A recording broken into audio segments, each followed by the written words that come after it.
mesmo que o sol não apareça e a noite não se fizer o dia. Olá, graça e paz do Senhor Jesus Cristo para a sua vida, que o Senhor esteja contigo. Hoje eu quero conversar com você sobre um tema muito importante para a Igreja Evangélica do Brasil e para a Igreja Evangélica no mundo todo. E esse assunto com certeza provoca muitas vezes preocupação em muitos cristãos e muitos líderes cristãos. Em Mateus capítulo 13, verso 1 ao 9, é a base do nosso texto de hoje. Naquele mesmo dia, saindo Jesus de casa, assentou-se à beira-mar, e grandes multidões se reuniram perto dele, de modo que entrou num barco e se assentou, e toda a multidão estava em pé na praia. E de muitas coisas lhes falou por parábolas, e dizia: Eis que o semeador saiu a semear, e ao semear, uma parte caiu à beira do caminho, e vindo as aves a comeram.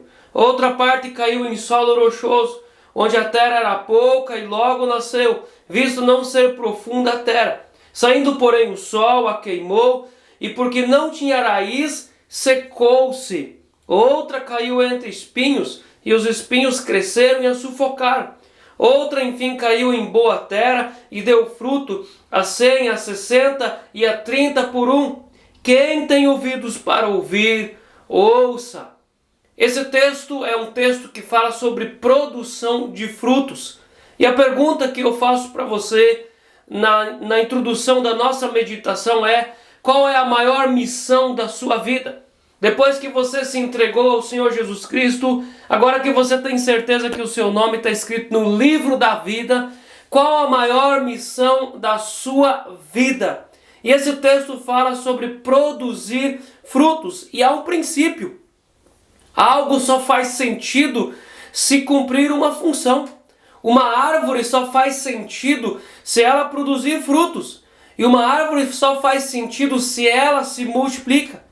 E há uma pergunta também para nós: como eu, cristão, ou como eu, fazendo parte do corpo de Cristo, posso me tornar produtivo no reino de Deus? E a produtividade é um dos princípios que faz sentido à vida e é uma ordenança de Deus para toda a sua criação.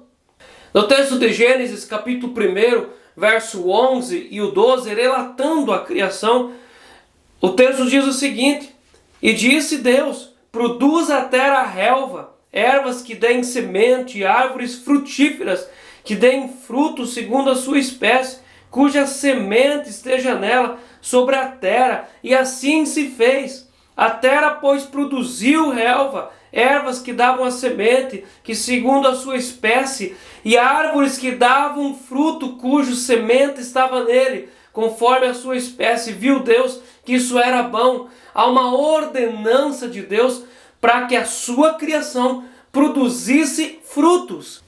Em Gênesis capítulo 1 ainda, o verso 22, e Deus os abençoou dizendo: Sede fecundos e multiplicai-vos, enchei as águas dos mares e na terra se multipliquem as aves. A criação de Deus deveria ser multiplicada, deveria ser produtiva. Ainda no capítulo 1, verso 24, disse também Deus: Produz a terra seres viventes conforme a sua espécie, animais domésticos, répteis e animais selváticos segundo a sua espécie. E assim se fez. Toda a criação de Deus precisa produzir frutos. E no versículo 28, Deus dá uma ordenança em relação ao homem e à mulher. E Deus os abençoou e lhes disse: Sede fecundos e multiplicai-vos e enchei a terra. Há uma ordenança para o homem e a mulher se multiplicarem, se reproduzirem, produzirem de si, darem os seus frutos. Há uma ordenança bíblica para toda a criação de Deus que produza frutos.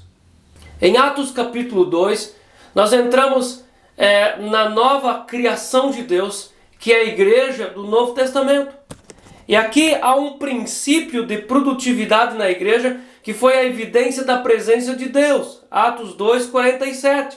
louvando a Deus e contando com a simpatia de todo o povo. Enquanto isso, acrescentava-lhes o Senhor dia a dia os que iam sendo salvos. Havia multiplicação dos cristãos sobre a terra.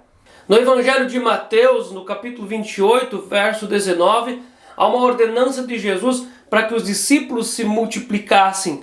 Ide, portanto, fazer discípulos de todas as nações, batizando-os em nome do Pai, e do Filho e do Espírito Santo. Há uma ordenança em direção à multiplicação, em relação à frutificação da vinha do Senhor, da igreja. No Evangelho de Marcos, capítulo 11, do verso 12 ao verso 14, aqui nós vemos que a esterilidade, ela é reprovada por Jesus. Olha só, no dia seguinte, quando saíram de Betânia, Jesus teve fome. E vendo de longe uma figueira com folhas, foi ver se nela, porventura, acharia alguma coisa, algum fruto. Aproximando-se dela, nada achou, senão folhas, porque não era tempo de figos. Então lhe disse Jesus: nunca jamais coma alguém fruto de ti. E seus discípulos ouviram isso. Essa figueira, ela representa a congregação de Israel, representa o povo de Israel, que era improdutivo, não produzia frutos dignos de justiça do reino de Deus. No Evangelho de Lucas, no capítulo 13, verso 6 ao verso 9, nós encontramos aqui mais um exemplo de que a esterilidade é reprovada por Jesus. Então Jesus proferiu a seguinte parábola. Certo homem tinha uma figueira plantada na sua vinha, e vindo procurar fruto nela, não achou. Pelo que disse ao viticultor: há 3 anos venho procurar fruto nesta figueira e não encontro. Podes cortá-la. Para que está ela ainda ocupando inutilmente a terra? Ele, porém, respondeu: Senhor, deixa ainda este ano, até que eu escave ao redor dela e lhe ponha estrume. Se vier a dar fruto, bem está. Se não, mandarás cortá-la. Nós vemos nesse texto Jesus ensinando aqui. Jesus expressou paciência por mais um tempo para a improdutividade daquela figueira. E aquela figueira, ela representa o cristão plantado na vinha de Jesus, que é o corpo de Cristo, o cristão convertido dentro do seio da igreja, no corpo de Cristo, no meio da vinha, e a vinha é a igreja de Jesus. E Jesus expressou aqui a paciência por mais um tempo. E há algum tempo o viticultor vinha procurar frutos, mas não encontra. E é muito claro que aqui nesse texto Jesus está dizendo que ele é o viticultor que procura frutos na figueira e não estava encontrando frutos nessa figueira que estava plantada no meio da vinha. E a árvore improdutiva, ela ocupa inutilmente um lugar naquela terra, naquele lugar.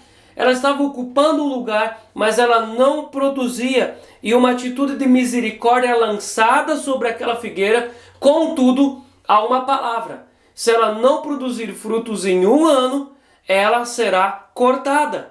Outro texto muito importante que nos ajuda a mostrar que a esterilidade é reprovada por Jesus é em João capítulo 15, verso 6, quando a palavra tem direção para 2 ramos que são colocados na videira. Então, um ramo que produz frutos é podado para produzir mais frutos ainda, mas o ramo que não produz frutos é cortado. E esse ramo que não produz frutos, esse ramo que já está enxertado na videira verdadeira, ele significa aquela pessoa que é convertida, conhece Jesus, tem o nome dela escrito no livro da vida, mas ela está na igreja, no corpo de Cristo, e não produz frutos. Verso 6. Se alguém não permanecer em mim, será lançado fora à semelhança do ramo e secará, e o apanham, lançam no fogo e o queimam. No texto de Apocalipse, capítulo 2, verso 5, nós vemos aqui uma palavra em direção a uma igreja, não apenas a uma pessoa, mas uma igreja, a igreja de Éfeso. E o texto diz assim: Lembra-te, pois, de onde caíste, arrepende-te e volta à prática das primeiras obras. E se não venho a ti, moverei do seu lugar o teu candeeiro, caso não te arrependas. Uma igreja que tinha ficado improdutiva, não produzia mais frutos no reino de Deus. E Jesus fala que se essa igreja não voltasse às primeiras obras a produzir frutos dignos, ela seria cortada, removida o candeeiro do seu lugar. E em relação à produção de frutos no reino de Deus, Deus já forneceu tudo para a produção dos frutos. Nesse texto de Mateus capítulo 13, nós vemos todos os elementos que Deus já entregou para a igreja que a igreja produza frutos. Todos os elementos já são entregues nas mãos do crente, do convertido, para ele ser produtivo no reino de Deus. O primeiro elemento que nós encontramos em Mateus 13 é o semeador. E nós perguntamos, quem é esse semeador que Deus já entregou para a igreja por meio dele produzir frutos? Quem é esse semeador? No Evangelho de Mateus, no capítulo 13, verso 37, o texto diz assim: o que semeia a boa semente é o Filho do homem, é o Filho de Deus. Jesus é chamado na Bíblia de Filho do homem, Filho de Davi, Filho de Deus. Jesus é o supremo semeador. Em Mateus capítulo 13, verso 1, o texto começa falando: naquele mesmo dia saiu Jesus de casa e assentou-se à beira-mar. Jesus saiu de casa para semear no coração das pessoas que vinham para ouvi-lo. Jesus é o supremo semeador que semeia a semente da vida. No texto de Mateus capítulo 3, verso 17, e eis uma voz dos céus que dizia: este é meu filho amado, em quem me comprazo. O semeador, Jesus, o Filho de Deus, é o Filho amado, no qual o Pai eterno tem grande prazer, no qual me comprazo. No Evangelho de Marcos, no capítulo 9, do verso 2 ao verso 8, é o texto da transfiguração de Jesus, que veio ali Elias e Moisés, houve uma conversa, Pedro, Tiago e João, Jesus, Elias e Moisés, e no final desse texto, no verso 7, eles ouvem também a voz de Deus que veio do céu, e Deus fala assim para eles: este é meu filho amado, a ele ouvi. O supremo semeador é o filho amado, e há uma ordem do céu: a ele ouvi. Em 1 Coríntios, capítulo 1, verso 24, o apóstolo Paulo dá uma descrição profunda sobre esse que é o supremo semeador, o Filho de Deus. A ele ouvi. Ele diz assim: mas para os que foram chamados, tanto judeus como gregos, pregamos a Cristo, o poder de Deus, a sabedoria de Deus. O supremo semeador é Cristo, é o poder de Deus, é a sabedoria de Deus. O grande, supremo semeador é Jesus Cristo, o Filho de Deus, a palavra encarnada. E nele vem outros semeadores. Em Jeremias capítulo 3, verso 15, dar-vos-ei pastores, segundo o meu coração, que vos apacentem com conhecimento e com inteligência. Em Efésios 4, verso 11, os 5 ministérios, apostolado, evangelista, mestre, pastor, os 5 ministérios são ferramentas da pregação, são semeadores do Evangelho de Cristo. Em 1 Coríntios capítulo 1, verso 21, o apóstolo Paulo diz assim: visto como na sabedoria de Deus o mundo não o conheceu por sua própria sabedoria, aprove a Deus salvar os que creem pela loucura da pregação. Quem são os semeadores? Em primeiro lugar, Jesus é o supremo semeador. Pastores, depois vem os pastores, vem os evangelistas, os apóstolos, mestres, diáconos, aqueles que usam o púlpito para pregar a palavra de Deus. Esses são os semeadores. O segundo elemento para a produção de frutos é a semente. Primeiro é o semeador, que é Jesus. O segundo elemento é a semente. E o que é a semente? Precisamos deixar a Bíblia responder o que é a semente. Em João 6,63, Jesus diz: o Espírito é o que vivifica, a carne para nada aproveita. As palavras que eu vos tenho dito são Espírito e são vida. As palavras que Jesus estava dizendo para os discípulos eram Espírito e eram vida. A palavra que sai da boca de Jesus é semente. 2 Timóteo capítulo 3, verso 16. Toda a escritura é inspirada por Deus e útil para o ensino, para a repreensão, para a correção, para a educação na justiça. A escritura sagrada, a Bíblia, toda ela é semente. A Bíblia é a palavra de Deus. No Evangelho de Lucas, capítulo 8, verso 11, esse é o texto paralelo ao Mateus 13. O texto diz: esse é o sentido da parábola. A semente é a palavra de Deus. A palavra de Deus é a semente que é semeada pelo Supremo Pastor, pelos pastores, diáconos, presbíteros, evangelistas, mestres. A palavra de Deus exposta no público, ensinada e pregada, é a semente lançada sobre as pessoas. E o que essa semente faz? Em Mateus capítulo 13, do verso 31 ao 32, nós vemos o efeito dessa semente. Verso 31 ao 32, outra parábola lhes propôs, dizendo: o reino dos céus é semelhante a um grão de mostarda que um homem tomou e plantou o seu campo, o qual é na verdade a menor de todas as sementes, e crescida é maior do que as hortaliças, e se fez árvore, de modo que as aves dos céus vêm aninhar-se nos seus ramos. Qual o efeito dessa semente? Aonde ela chega, ela cresce, se expande, aumenta, multiplica e se torna lugar de refúgio aqui para as aves, se torna lugar de refúgio para outras pessoas. A semente cresce e expande. Em Mateus 13, verso 33, o que essa semente é e o que ela faz?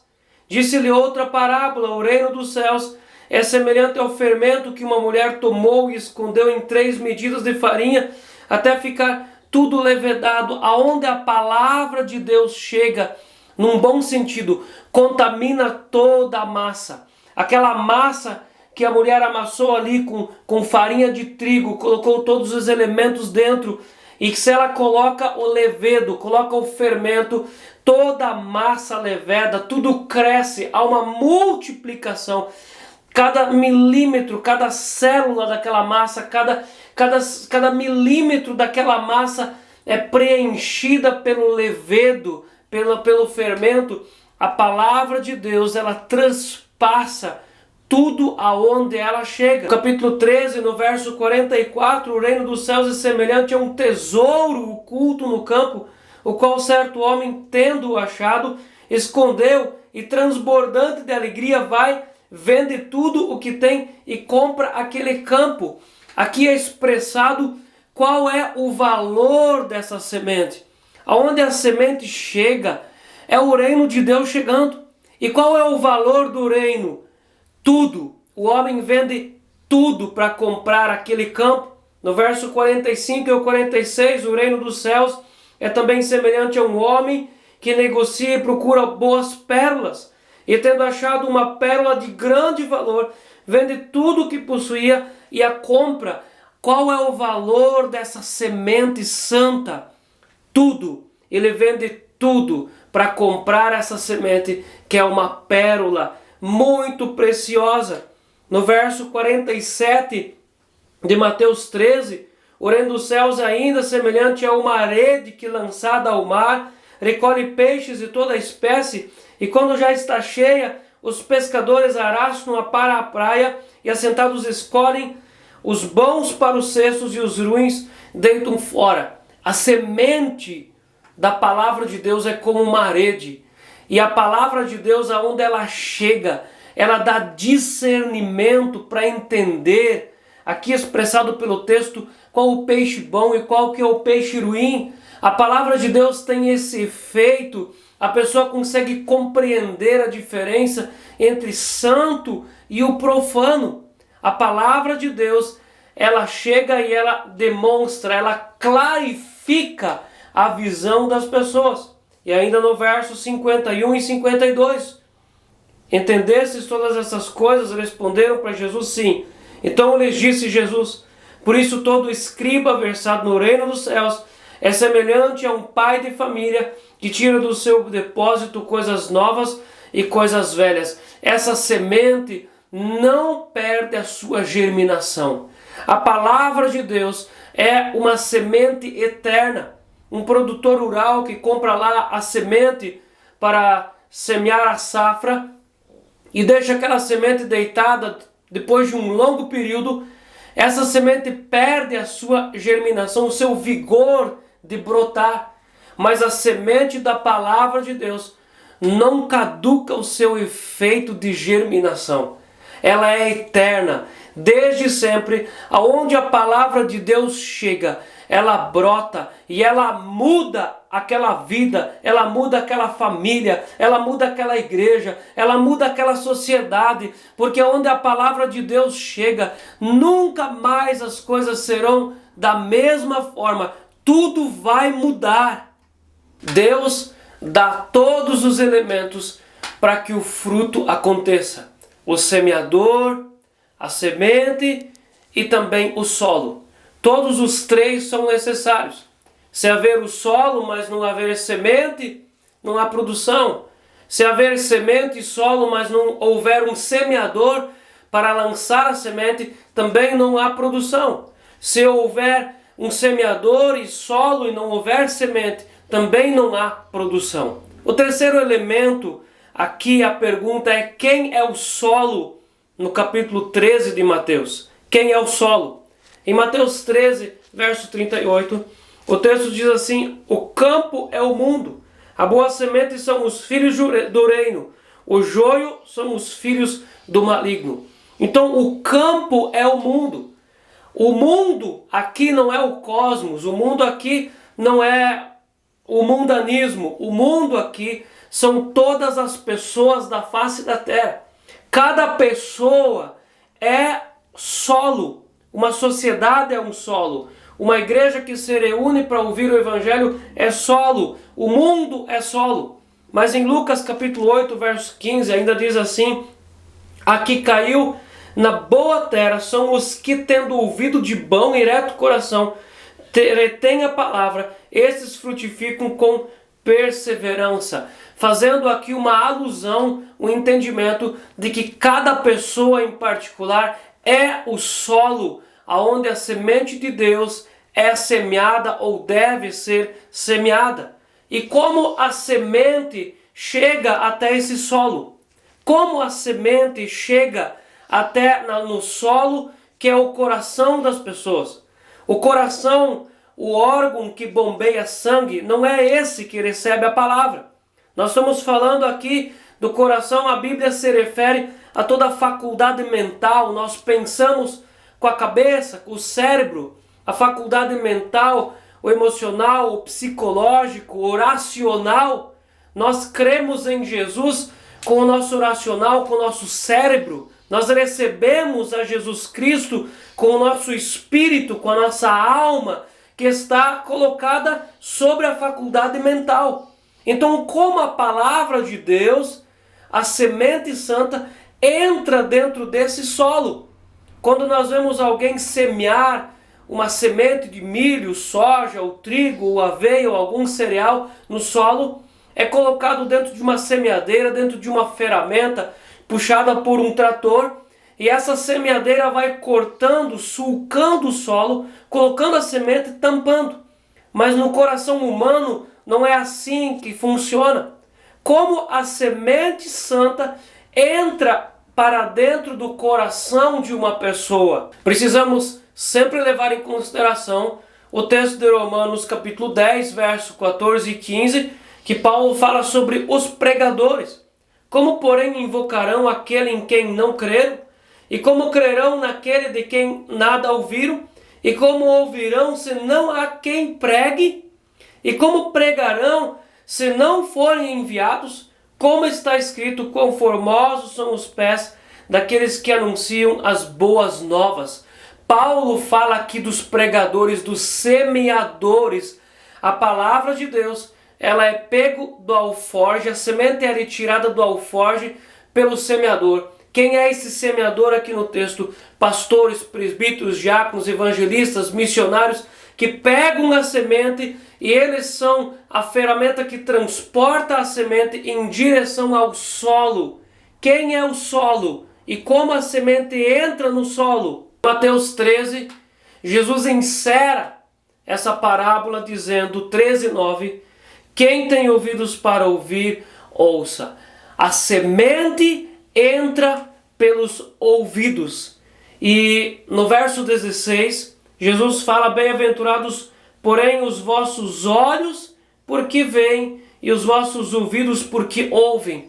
A semente do céu, da palavra de Deus, entra por meio dos olhos e dos ouvidos, da leitura da palavra de Deus e de ouvir a pregação, a explanação das Sagradas Escrituras. A palavra entra no coração pelos ouvidos. E a semente, aonde a semente chega, ela produz frutos. Nós vamos ver um dos textos para a gente fazer a pergunta, o que são esses frutos? Além de Efésios 4:11, os 5 ministérios estão dentro da semente.